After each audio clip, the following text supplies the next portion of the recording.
Hello, everyone, and thank you for joining us this afternoon for the inaugural RCA Virtual Job Fair. My name is Katie King, and I will be one of the moderators for today's session.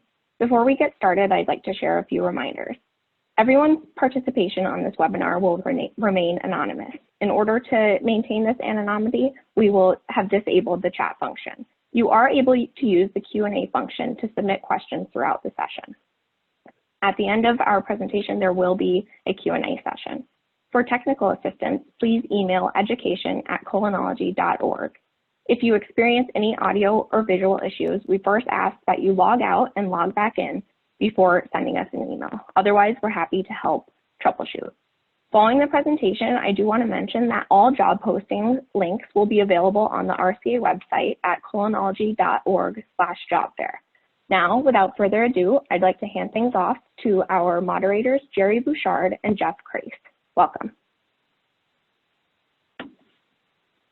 Thanks, Katie, and welcome everybody to our inaugural job fair. I'm Jerry Bouchard, and I'm the Director of Marketing, Business Development, and Censoring Consumer Endpoint by IFS, and I'm also a proud member of the RCA Board of Directors.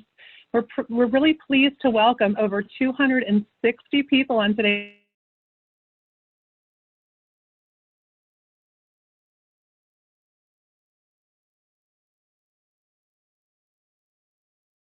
everybody.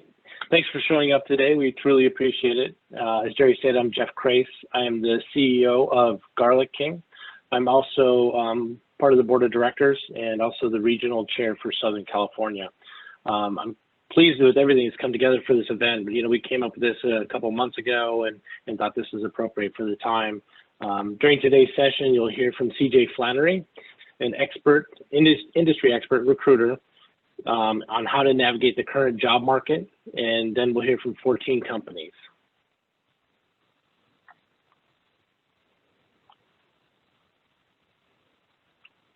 Before we get started, I just wanted to talk a little bit more in detail about how this event did come together.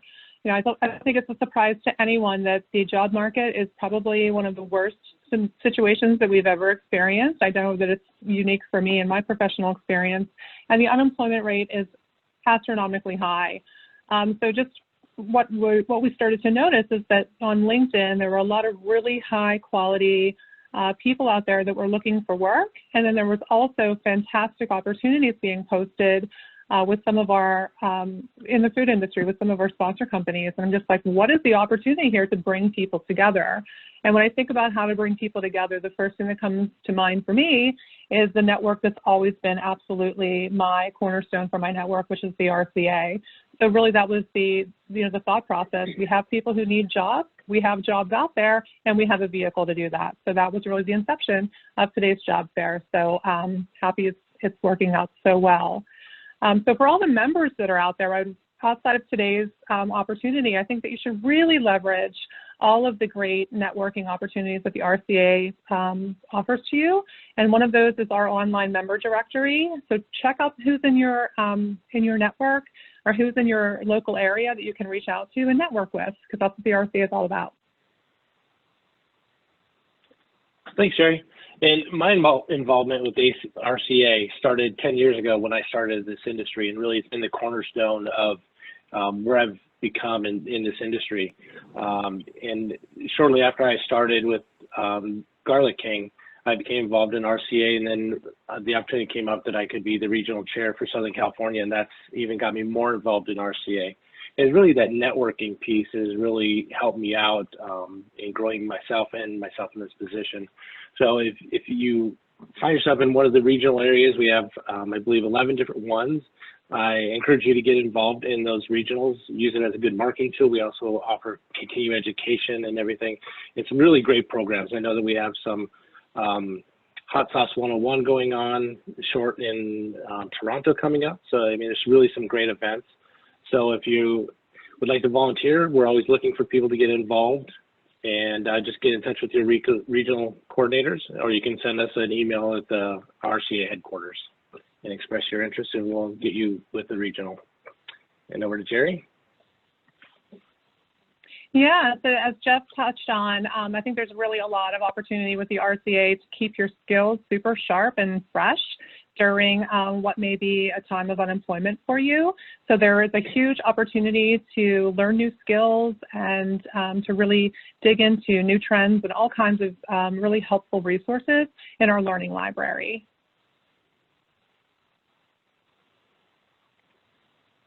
And Jeff, Thanks, I think that you can talk, yep. So how do you become a member, Jeff?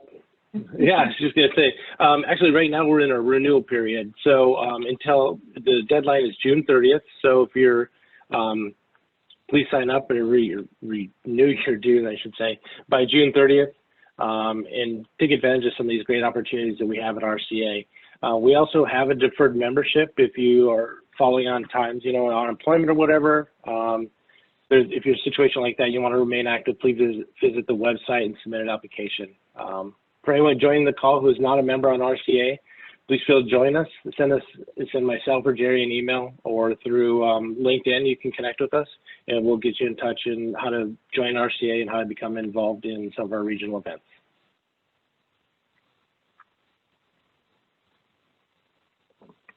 Awesome. So let's get to the good stuff. So it's my honor to introduce us to today's speaker, CJ Flannery, who is the Director of Innovation Search for the Food Science Practice at Kaye Bassman International Group. CJ Flannery is a passionate former R&D and innovation professional, so she's one of us. She's turned into an executive recruiter at one of the largest consulting firms in the country, who focuses on innovation and development within the food and innovation space. CJ consults with growing food organizations and manufacturers to help build bridges between a company's long-term innovation objectives and the talent that is needed to get them there. CJ, thank you so much for joining us today. Absolutely. Thanks, Jerry, for introducing me, and good afternoon, everyone. Thanks so much again for joining us here today and investing in the way that you navigate the food industry hiring or your job search inside our current market. Again, my name is CJ Flannery, and for those of you I have not had the opportunity to speak with, I did start inside manufacturing with an emphasis on the R&D side inside the food industry, and I now connect the dots for individuals within their careers and the great organizations that hire them. So my goal here today is to make sure that after this presentation, you feel more prepared in navigating your hiring and job search strategy. So this is specific to you and your industry, and whether you've just graduated or you've been in the industry for 30 plus years, it's safe to say that our current environment is new for everyone, myself included, and I'm confident that this will provide direction. So what's on the menu for today? So see what I did there? I'm not a comedian for a reason. That's why I am a recruiter. So the way the RCA and Kaye Bassman designed this presentation is to reflect the common questions that we're asked on a daily basis by people just like yourself. So here's what that looks like. What is the current market looking like, and what's next for you? What jobs are available? How do I find great candidates for my company? Or how do I find that next great company, and how in the world, do we even go through the hiring process right now? So does anybody know what the #1 search on Google was, let's say between March 15th and the 21st? You don't need to answer in the Q&A box, but just think about what you think the #1 search was mid-March. Yep, that's right. It's, can coronavirus spread through food? So fortunately, studies currently show that is not the case. And second question, and this one is very true, and it's a little bit lighter and a little funny. What was the most popular Google search between the week directly after that? How do I entertain my kids? So I think, if you have kids or pets, you may have been wondering the exact same thing. So all jokes aside, I do think there is an important distinction between our initial response as a population to our health needs. Are we safe? How can we protect ourselves? And then once the psyche accepts that we're in the situation that we're in, we then do our best to adapt and we make do. So we carry on, as best that we can, and we figure out how do we entertain our kids while working, how do we do this while lifing. And the same is true for the food industry. We are focused on safety right now, and that may be a long-term change and increased adjustment just because of the virus. But just as we move on to discovering how do we move forward now, the industry will as well. And here are some great examples of that. So I'm going to say one word, again, just think about it in your head, and I bet most of you will be able to finish the phrase or the sentence. Survival, that's right, of the fittest. So many of you know that, right? It's just innate, you think about it. And remember, Charles Darwin didn't say it's the one who's smartest, right? He didn't say it's the one who has the most amazing company to work for, and he certainly didn't say it's the one who has the most killer resume. He definitely didn't say that. But you get what I'm saying. He did say that those who are most adaptive survive. And that's why you're here today.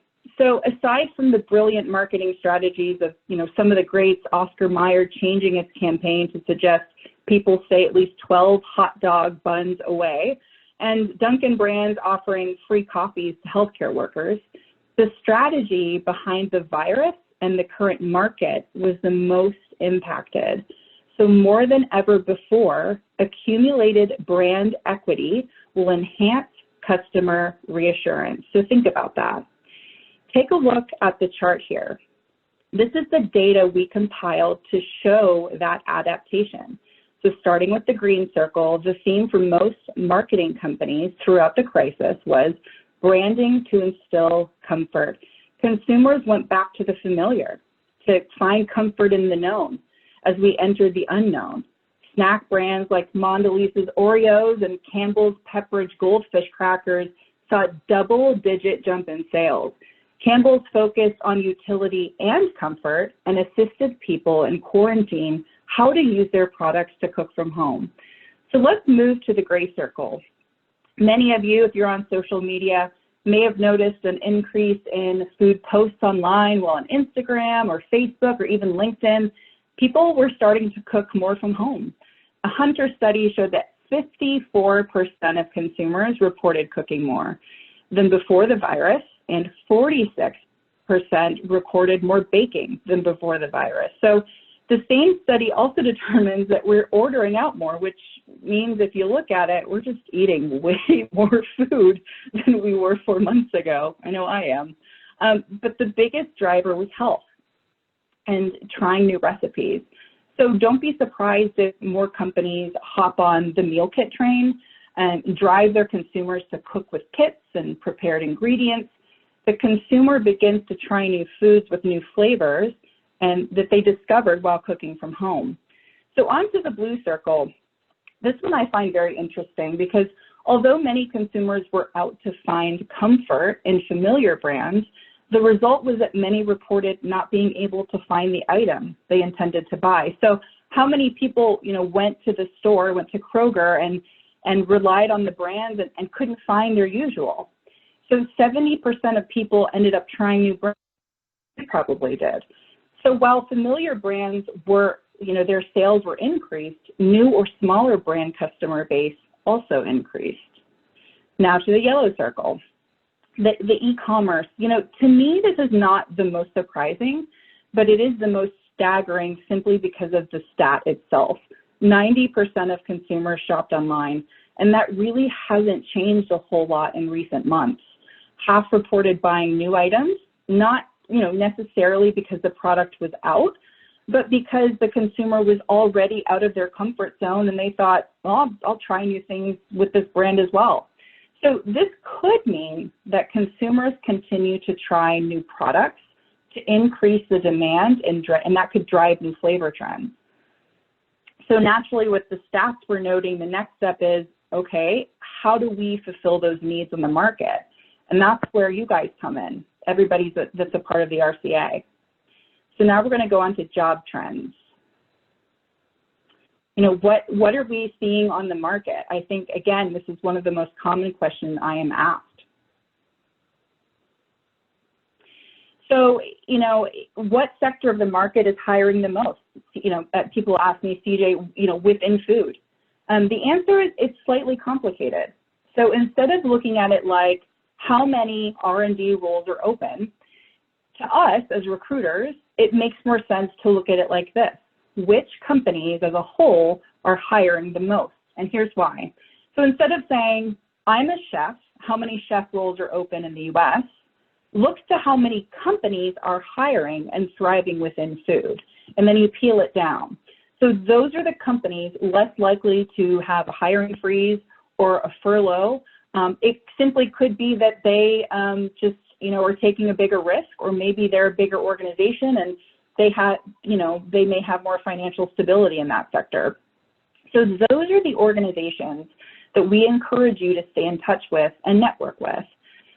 Which recruiters work for that organization? Does your niche or your sidestep niche fit and where?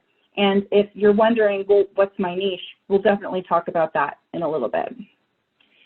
So again, I challenge you not to look on Indeed or Careers in Food to just see how many job openings there are with your title, but to look at the company health as a whole.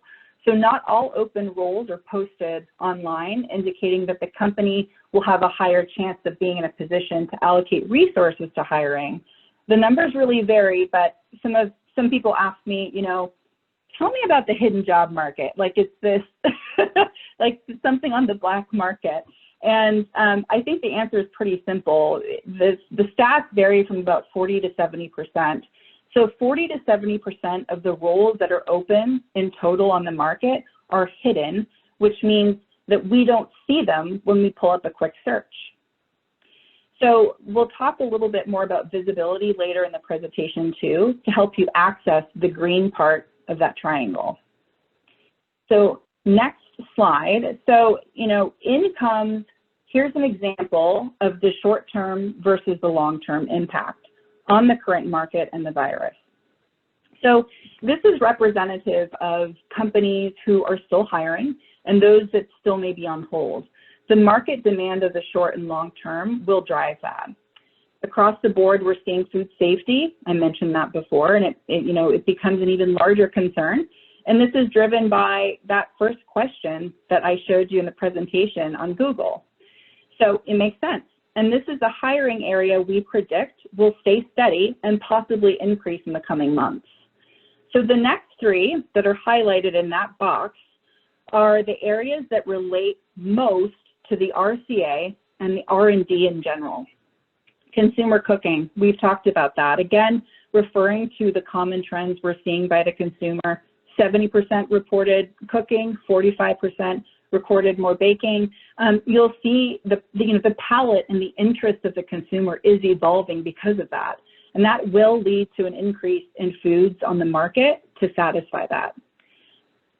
Supply chain changes, excuse me. I think for the sake of this presentation, we're really focusing on how that impacts R&D in the big picture. So this is a trend we were actually seeing before the pandemic. Many of you have heard the word commercialization. It's really starting to mean something slightly different, and it's become a whole role with, in and of itself. It really is the definition of someone with a hybrid background who, not only has one leg in R&D, but they can also assist in production, pilot plants, scale up. So due to the increase in demand for products and the perceived notion of a food shortage, even though it has to do with the consumer's overbuying habits, companies are beginning to shift internal personnel and recognize the need for different or new people within their supply chain. Consumer trends. Anyone, Jerry on the call, anyone in marketing knows the consumer is king. So referring back to trends we're currently seeing by consumers in home cooking, increased interest in food, and new brand buying, there will inevitably be a need for increased food products and employees. So another common question I'm asked is, onto the job search or, a company looking for a candidate, How do I do this, right? Especially in this market. So again, we challenge you to change the perspective from I'm looking for a job or I'm looking for a candidate to I'm increasing my visibility and others' awareness of my skill set.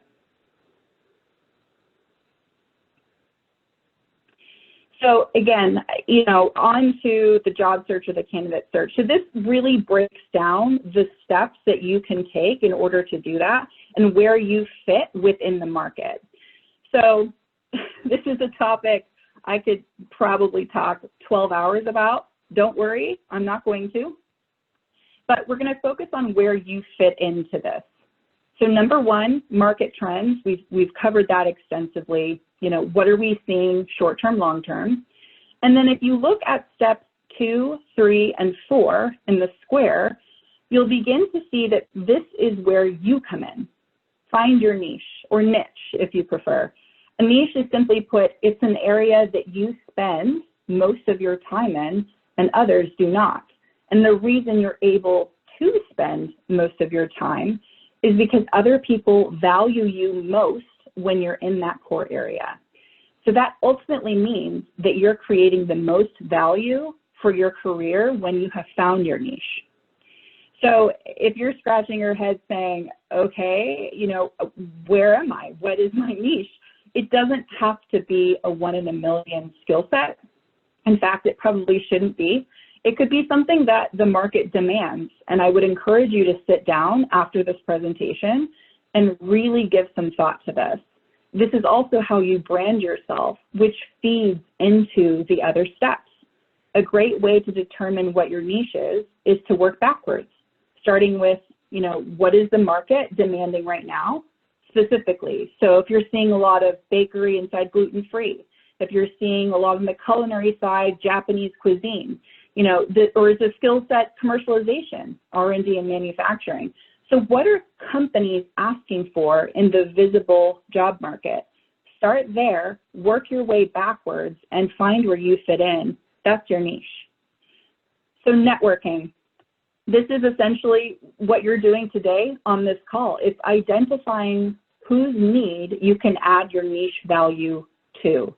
Reach out to those people or organizations. I've spent about 9 years inside the food industry, and it's honestly one of the most welcoming organizations. The people, we're so passionate about food that, most people are open to having a conversation.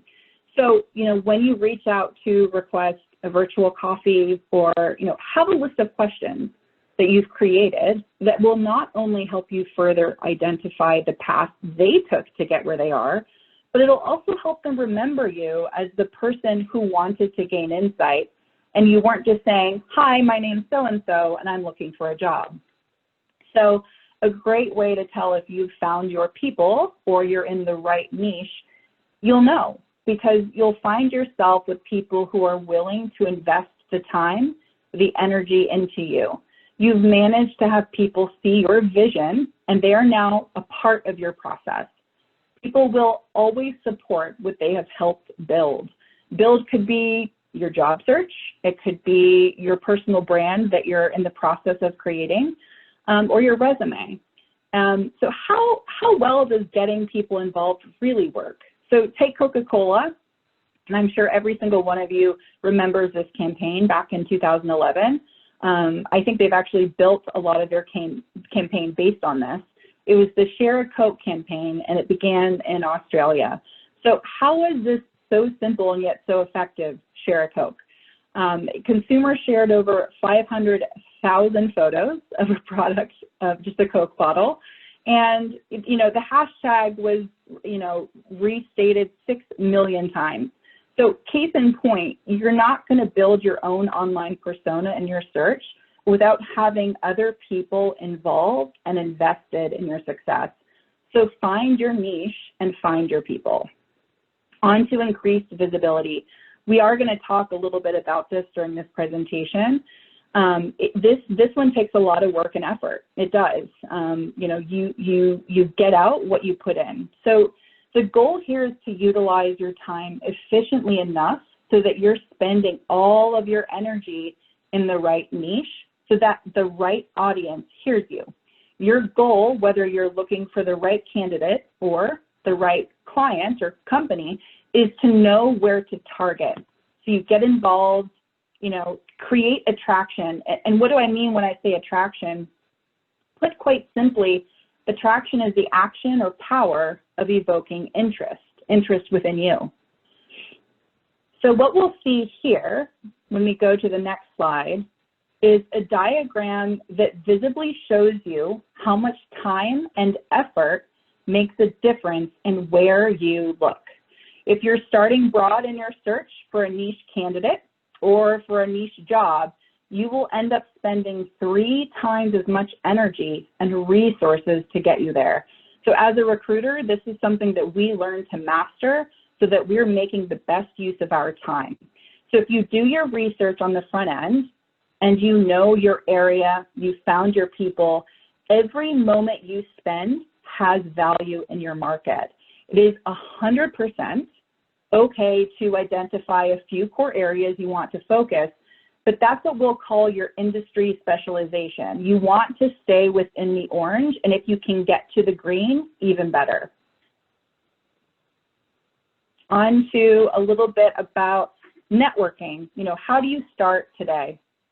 So aside from the usual LinkedIn and other networking sites used for every industry, I strongly recommend devoting some of your time to groups and events with a more concentrated focus, which really brings us back to the whole idea of I'm increasing my visibility and others' awareness of my skill set. Here are some ideas to get you started. So for everyone that's involved in the RCA, and many of you either are or you're thinking about doing that if you're on this call, I do encourage you to take advantage of their educational and networking resources. And just make sure that you keep your membership active, especially because they are you know, honoring the deferred membership dues program, and that you can renew all the way up until June 30th. Keep in mind, you also have the option to do regional events. It doesn't just have to be, you know, one event per year. You will have options in your city. So look into that as well. And then also, you know, the company that I work for, Kaye Bassman, so we have one of the largest training resources in the recruitment industry, and many of the systems that we have in place are to help candidates. Resume tips, everything's free. You know, we also have a food industry YouTube channel. We also just started what's called the Food Industry Circle on LinkedIn. So the core idea is to really, you know, minimize the silos between bakery, dairy, meat, to really integrate all facets of the industry to make sure that everybody's on the same page. It's also a great opportunity for networking. And finally, join an industry newsletter and stay on trend. A lot of those are free. You know, you can get things in your inbox every day, and that will also help you piece together what's important on the market right now, what's trending, where should you focus on in your search. Perfect. So I used my LinkedIn just because I thought it would be weird to ask a candidate if I could use theirs. So bear with me, you're going to be staring at my face twice during this. You know, increasing visibility for your job search. So a little bit of this has to do with the LinkedIn algorithm. You know, I'm not a tech person, and this is stuff that I've managed to get a pretty good handle on. You know, your headline, your who and your what solutions can you bring? Make sure you have a keyword-rich headline. I see so many people leave out their core area and just say hardworking, gray area problem solver. It's catchy, don't get me wrong, but it isn't doing you any favors when recruiters and companies are searching for you, because the keywords in the headline have so much more weight in what shows up in the search than anywhere else on your LinkedIn profile. So keep that in mind. And notice I have recruiter, I have executive for the level that I work in, I have the industry I work in, and more specifically, I've doubled my odds by saying recruiter and search, and the word search. So again, something to think about. Also location. Up until I'd say 3 weeks ago, even I was making the mistake on this. I had specifically the little town that I live in. You know, that's not doing me any favors, right? So keep it broad. Instead of saying McKinney, Texas, say Dallas-Fort Worth Metroplex, because what, you know, clients and companies do is they search for people in the Broadway so that they double their odds. Fill in your fields. This is so important. Does anybody know, again, answer in your head, how many skills fields LinkedIn allows you? It's 50. And before you say, like, CJ, I'm not sure I have that many skills, I don't either, don't worry. This allows you to say R&D in 5 different ways. So you could say research, culinary chef, research chef, etc. So pick, you know, 8 to 10 core areas and rephrase them as many different ways as you can. This increases visibility for you. So, you know, and if you're not actively working in a full-time role, that's okay as well. Don't extend your previous role if you're not actually working there, because, you know, the person you're talking to will find out, and you don't want them to think that you were misleading them. So do say, you know, you're currently an R&D executive or a research chef for a current role. It could be within the RCA that you're networking, what you're currently doing, things like that, because many recruiters will search people by their current role. So if you leave it blank, you're not going to show up at all in the search. And then lastly, participate. You know, you get out what you put in. So ask thought-provoking questions on posts. Commit to posting something 1 time a week. Make a video. I feel so silly when I do them, but it's amazing how many people write me and say, you know, I loved your video. And it really sort of instills the fact that you can do this and people enjoy it. And then next, we're going to talk about the action or power of evoking interest.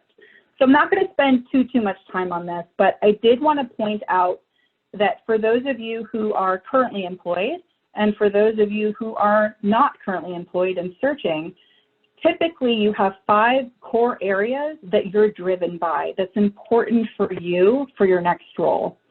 And then if you think about what the company's perspective is, it's typically identical. So think about this: quality of life, you know, work-life balance, mental health, relationship with others on the team, your ego. How good are you at something? Are you in your niche? Are you confident about what you do? People like being in the role that they're good at.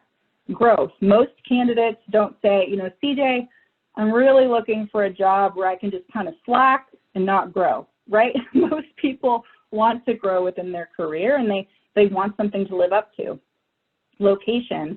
Did you just have kids? Do you want to get closer to family? And then money is so important, but in my experience, it's not the most important. So I do I could do an entirely like additional section on this alone, but you know, most people would trade up, you know, working from home 1 day a week and have a lower salary. So just to kind of get you thinking about that. And then on the company side, when you're working with an organization, make sure that you are keeping in mind what their interests are as well. They're identical to yours in a slightly different way. And then we're going to talk about interviewing and hiring adaptation. I love this quote, and you guys know I wouldn't do this without putting a good quote in here, at least one. The art of life is a constant readjustment to our surroundings. I mean, how perfect is that for where we are right now? And this was written by a Japanese philosopher named Akakara. So, you know, I think, you know, when companies right now are really changing their perspective on how do we interview, how do we bring people on board when we can't physically meet them in person, or maybe the candidate is not comfortable doing that as well. So now, depending on budget, most companies will try to start local because people aren't going to want to travel as much.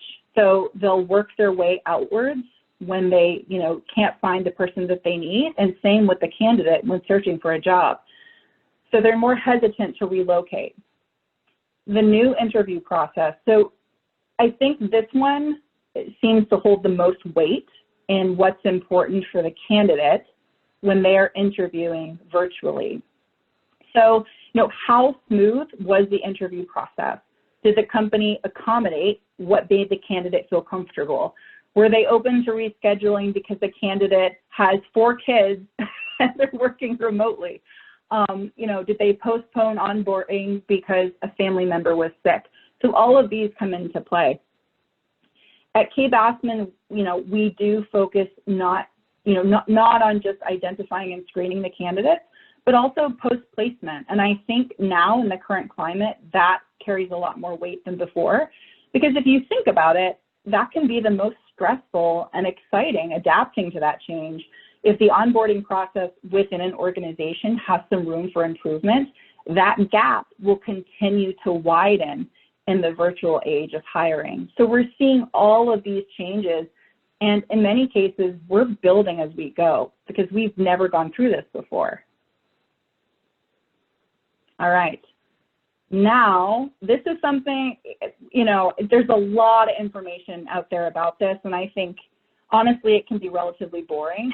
So I wanted to make sure that we talk about some things that I learned in helping my candidates through this process. So hopefully they're insightful to you. Do a dry run. That's what we did before we hopped on the call today. And I'm not just talking about practicing. Make sure that you actually load the platform, HireVue, WebEx, Zoom, Microsoft Teams, because you know very well that your computer has impeccable timing. It will say, it's time for your interview, but first, I need to take 15 minutes to download this application for you. And you're like, no, I'm going to be late now. So make sure that you've actually gone all the way up into the video. Internet speeds. I'm, again, terrible with technology. And the reason I'm focusing on this is because, like many of us, I have run into some sticky situations and could probably have my own IT team. Everybody at Kaye Bassman makes that joke that CJ needs her own team for IT. So, they taught me a super easy way to just click a button. It's speedtest.com, and it will tell you everything that you need to know about your internet speed. So I would do that a week before an interview or talking to a candidate to make sure that you're getting the best network possible. Also, limit the number of kids or people or family members that are on your network, because that can suck the bandwidth and make everything for you slower. So make priority over your interview. You can also call your internet provider to assign priority. So you can say, can you make my computer priority over my 8-year-old's iPad, which I had to do. So just some quick tips there. And then focal point, keep the focus on you. Make sure that there's not a ton going on in the background. I had a candidate who loved comic books, and we were doing a dry run, and all his comic books were lined up. He didn't even think about it because he's so used to it. Lighting, make sure the lighting is in front of you and not on top. And then speech pattern, and we all know how awkward it is when we talk over one another. So make a habit of pausing before you speak and after someone else speaks. And those are my big 5 for interviewing. So all of this to say, and we've thrown a lot of information at you, what do I do right now? What actions can I take that will help me in my career during the current industry climate? Update your LinkedIn in this order. Update your profile, create an article, and connect and ask questions with industry professionals. Number 2, research and find what the need is in your market and match your niche to that. Work backwards. Number 3, join industry networking organizations.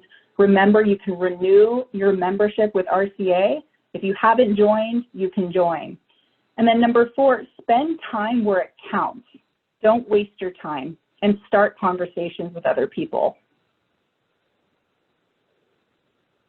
All right, so I'm going to turn it over to, I believe, Katie. Hi, Katie. Yeah, thank you. Great job, CJ. We'll go ahead. I do have 4 questions that came in, CJ. So if we want to go ahead and tackle those right now before we jump into the job fair, I'll go ahead and ask those to you if that's okay. Sure.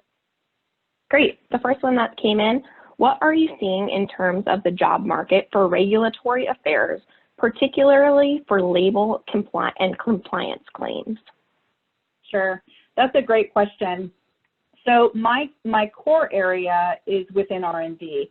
We do have an entirely separate industry, if you will, group of people that work specifically on QA and regulatory, and they did a very similar presentation on that side. So I would highly recommend, I wish I could give you all the information right now, but that's not my niche. So I would go onto our website and you can find Dr. Owen Carroll, who leads that division, and he is a wealth of resources in QA and regulatory. Great, thank you. Next question. When you speak with so many R&D professionals on a regular basis, how do you keep straight which ones are a fit for specific roles? How do you think we should go about keeping the dialogue between candidates and yourself ongoing? That's great. So I think it really depends on the recruiter and setting the expectations up front. I know that myself, you know, we get so busy and we do our absolute best to respond to everybody, as you know, so never take it personal, be persistent, reach out to individuals.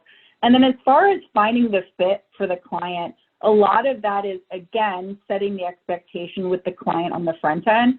So typically, I think skilled recruiters don't just look at a job description. We really take into account what a client, you know, what's their deal breaker, what do they need? And then, you know, I try to communicate that with the candidate and ask those specific questions. So it's driven mostly by the company. Great. Do you see R&D roles transitioning into remote roles?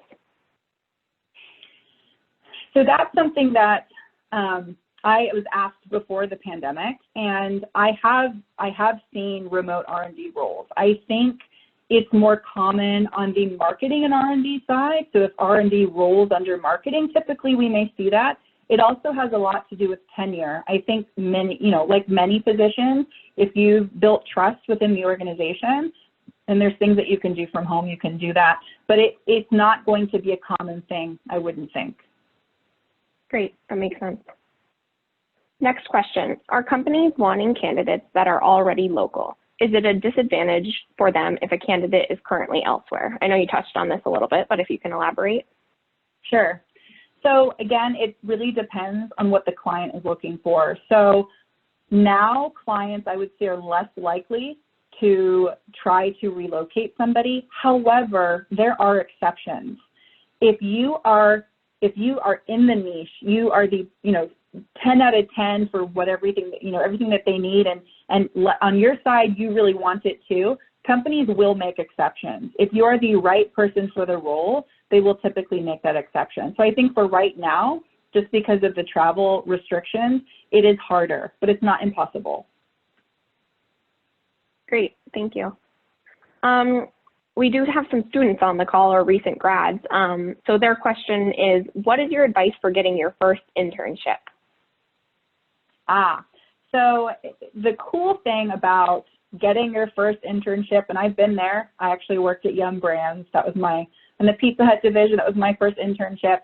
And the cool thing about whether you're starting your first internship or you're, 20 years in the industry looking for a job, really all the things that we talked about today are still applicable. The process really doesn't change. The only thing that changes is what skill set you bring to the table when you're searching. So if you go through all the steps that we talked about, you will find an internship, and you're more than welcome to find me on LinkedIn and ask me specific questions as well. Thank you. Here the question is, should we put a note that says eliminated due to COVID for recent job loss? I believe that would be, in someone's LinkedIn. So I think on LinkedIn, I would not recommend putting it on LinkedIn. LinkedIn, I think, is really a way to highlight the positives, what you bring to the table. It's really on the resume that we, ask people to highlight reason for job transition if somebody was only at a job for a year or less. Typically, the recruiter will prompt you to do that because it's our job to answer any questions that the client has on the front end. Great, thank you. Do you have any tips for job searching for food industry specific roles on LinkedIn? I get a load of results returned, which are for innovation type roles in tech and other industries, but rarely for food. So I think, and again, I'm not the tech guru here, but I think that's a two-part question. I think that has to do with the settings that you've selected on the front end. You may have been too broad in just saying innovation, because that could be literally any industry. And then also it may have to do with what you're talking about on your LinkedIn profile. Are you not being specific enough? Are you not mentioning R&D or innovation within food science? So try being more specific. Great. How would you recommend handling salary negotiations during this time when many companies have reduced their spending? Sure. So, companies, most of the clients I work with, when they reduce spending, that really has to do with how often somebody's brought onto the team versus, we're going to minimize this person's salary drastically so we can bring them on. So as far as the negotiation happens, a lot of it has to do with what you're willing to take, and not necessarily the company trying to reduce it because of the pandemic. Also, I'm biased, but recruiters can help you work through that so that it's seamless. Great. A few more are coming in. This question is, what promotes job stability? Promotes job stability. I'm not sure I understand the question, so I'm going to do my best to answer it. So, how people usually define job stability, I hope I'm answering it. Recruiters typically recommend, 3 years within a job. That used to be 5 years, but the industry is really changing just because of, the demographic of who's working. So 3 years is typically rule of thumb for a lot of organizations. Anything less than that, companies may ask why you left, and it's not always a bad thing as long as the reason makes sense. And then to go off of that a little bit, do you think when someone's looking for a job, is there anything, when you're reading the details of a job description that would indicate that that position would have stability into the future? Got it. There's a lot of different ways that you can get that information. You can get that information through the hiring process. You can ask people how long they've been there. That's usually a great indicator. If somebody's been there, a little bit, it could just mean that they're growing, right? And so they've hired new people. Also, you can go on LinkedIn and see how long other people have been there as well. And you can also find things online about reorganizations and things like that. Great. Here's a question. I'm not familiar with these acronyms, but do you know of any organizations that offer free HACCP or SQF or GMP certifications? As far as free goes, I don't think so. And with HACCP, there's so many different ways. There's so many different versions of it. There's seafood HACCP, and I think the price may be different. A lot of companies, if you have the right skill set and background and you've built the right relationships, a lot of companies will pay for that for you if it's required. But if you're early in the industry and you're in your niche, very rarely are companies going to say, you're a recent graduate, you don't have your HACCP certification. Oh my gosh, they're not going to do that. So chances are, if you need to have it, you will have already gotten it from your company typically. Great, thank you. We'll have a few more questions, about 5 more minutes, I believe. This one says, careersinfood.com has a resume blast option where your resume is sent to multiple recruiters for about $60. Do you think there is any value to this in getting your profile out there?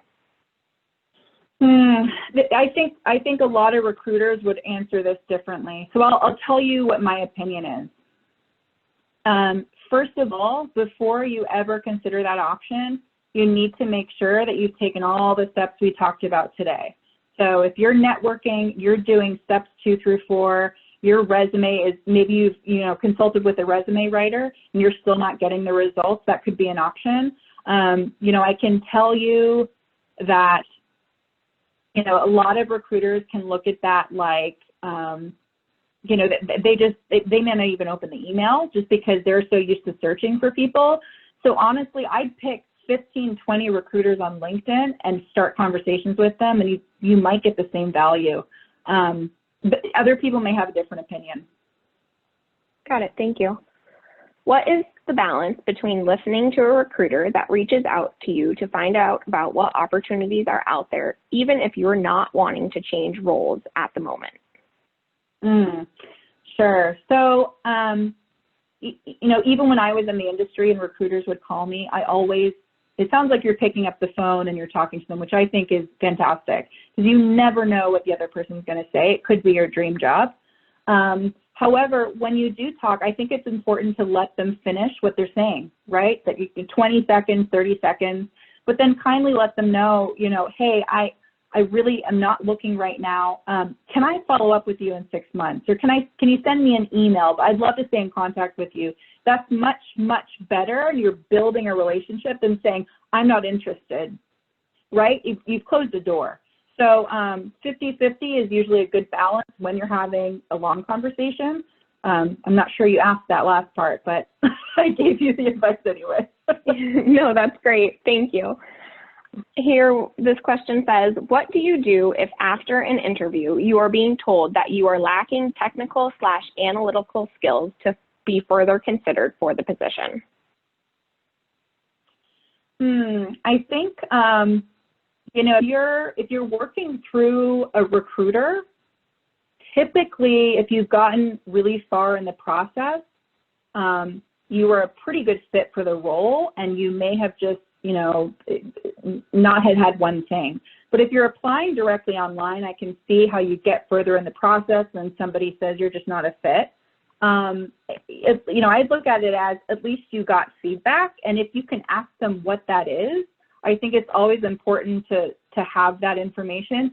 But at the end of the day, you're not going to win all of them. You're not, right? And sometimes you won't get that feedback, but you just have to keep moving forward. Great. Okay. This one is not too specific, but would you change your advice at all depending on the age of the candidate? This person is hitting 60.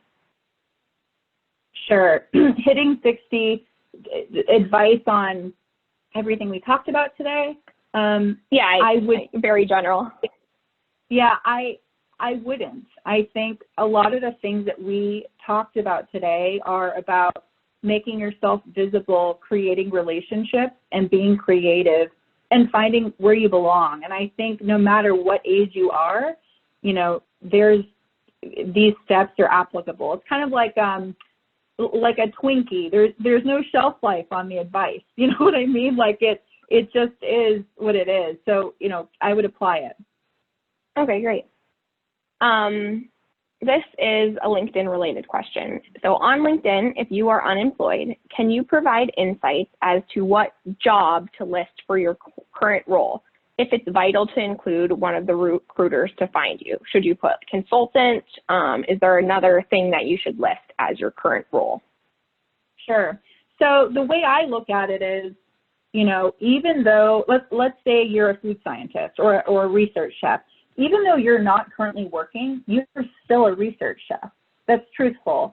What's not truthful is when people elongate the role when they're not there, or they say they're working at a company they're not. So you can still say you're a research chef, and you can, talk about what you're currently doing. You're volunteering at the RCA, you're looking for your next opportunity, you are consulting on the side if that's true. So make sure you're putting in what your title was, maybe when you last, R&D professional would work, something like that. Great.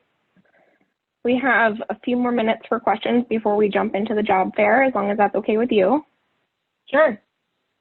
Do you have any advice on how to highlight your experience and expertise if you're applying for jobs in a new product platform?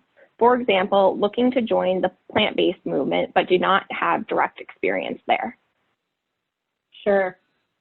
These are all really good questions. So I think part of this, you know, it sounds like you're in R&D and you have the research bone in you. So part of this is putting the research in on the front end. So if you go and look at the visible job market and look at job descriptions, you'll be able to find trends in what companies are asking for.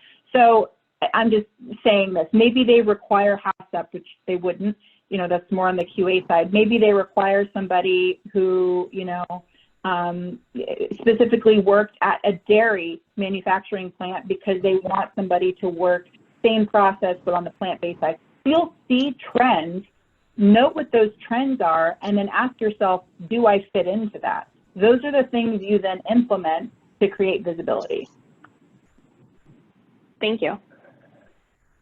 For an entry-level candidate, will the company allow any time for the candidate to get acclimated to the environment? Sure. So I think this really depends on the company, right? Every company, you know, every great HR director, HR manager has their own process and what onboarding looks like. You know, Kaye Bassman, we sometimes help companies with what that is. But most companies will provide some level of training or an acclimation, you know, process. It's typically not welcome, bye, you know what I mean? That's usually not what it is. So you should be fine. Ask questions. Great. All right, this is a good question. How do I stop being labeled in a certain field of the food industry? I worked as a chef for 10 years, and I'm now in the bakery sector for 4 years, and I'm not considered for savory food scientist positions. Sure. Again, I would, so 2 parts. You know, when you pivot, even when you pivot industry, it's challenging. Even when you pivot, you know, verticals within the food industry, it's challenging. A lot of it is the relationships that you build. But the other advice that I would say is, again, to the question before, go online and look at the job descriptions. Figure out what are companies wanting with people with savory. You may see an overlap in what your skill set is. If you find the overlap and you focus on that in your resume so that you make it abundantly clear that you can do that role, they will call you. Aside from that, if you are not able to find any overlap, you may need to just network with the right people at those companies. Great. Okay, we have 2 more minutes for questions before we'll move on. This one is, I've had 3 experiences this year with 3 different recruiters who contacted me for jobs. After sending my resume, I didn't get a response from all 3, even after following up with emails. Is this a normal recruiter practice? I wouldn't say that it's normal. And, you know, I certainly can't say that I've never, you know, missed an email, right? So I think a lot of it is the fact that we're sent maybe 50 resumes a day, which is no excuse, right? I'm not saying it's an excuse, but what that does mean is, you know, you can follow up again and say, I didn't hear from you on the last email, just wanted to follow up. So I wouldn't say it's normal practice, but I also wouldn't take it personally. A lot of times it's just the follow-up and understanding that we have a lot we're working on and we're trying our best to respond to every single email. Of course, that makes sense. All right, last question. If any other questions do come in, we'll connect offline, CJ. Maybe there's an opportunity for them to be answered on LinkedIn or on the RCA website. So for people whose questions have not been answered, we will do what we can after the fact to get those addressed. So the last question is, I have had 3, oh, excuse me, I just read that one. Last question is, any advice on consistently applying to the same companies? I feel like the recruiters at certain companies are getting annoyed whenever my resume or LinkedIn profile comes through since I have applied so many times. Okay, so you know, I can't actually ask the person, but when you say getting annoyed, I feel like that might mean you're worried, but they haven't given you any reason to say they're annoyed. So persistence is always key. If they haven't called you back, it could just be that they have so much they're looking at, they missed your resume. It could just be that you genuinely were not a good fit for the role, or it could be that you're not representing yourself well